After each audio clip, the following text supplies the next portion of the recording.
KhemWithKess. So let's start talking about the next step of this infrared spectrum. Let's talk about zone A. We talked about in the previous video that in the saturation area will always be some type of absorption that will state for your sp3 single bond CH groups. I would also, sometimes your teachers ask you to label the spectrum. So if they do, always make sure you separate your categories as stated for each zone. Label your 3000 mark with the dotted line and put U and S on both sides. And then you would state what type of bond, sp3 single bond absorptions you have. And be direct by pointing to them. In this zone, I stated that we can have an alcohol that reads within the unsaturated region.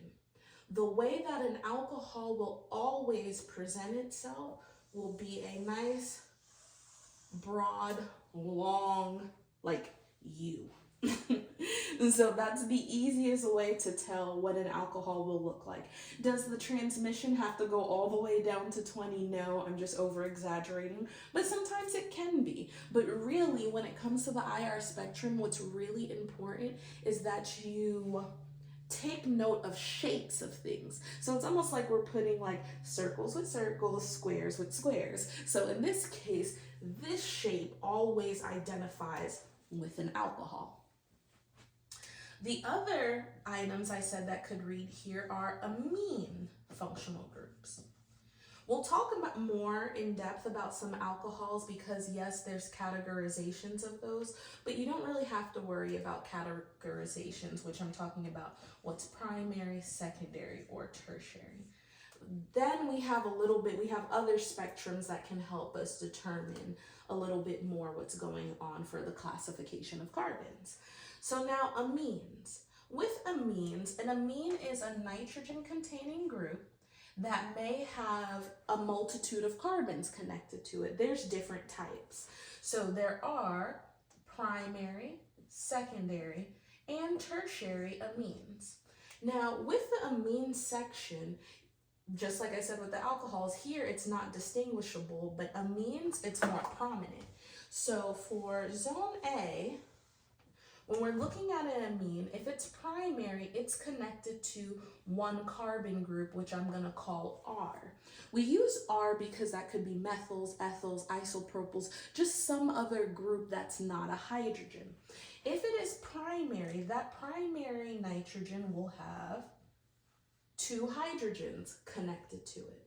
So remember, nitrogen is supposed to have 3 bonds. So when it's secondary, if I have 2 R groups, which I'm just going to put R squared, I would only have 1 hydrogen left.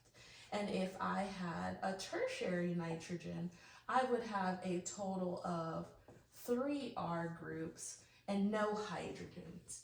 Now what's important is the hydrogens are what's going to read in this section.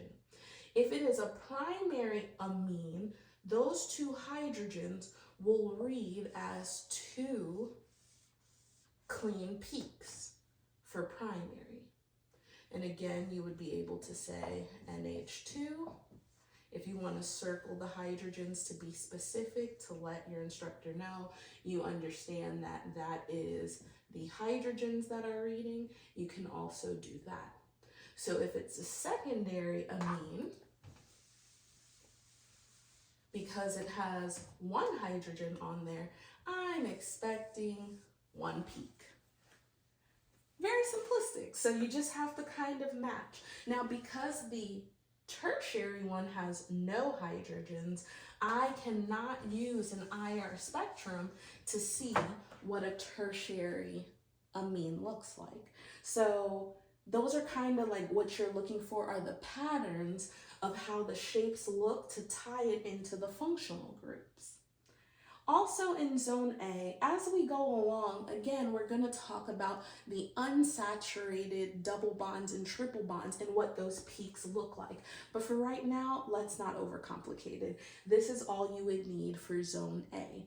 As we start talking about the other functional groups, we may need to use multiple sections within the actual spectrum to describe one functional group. So hopefully this helps, and now let's get to talking about other sections of the spectra.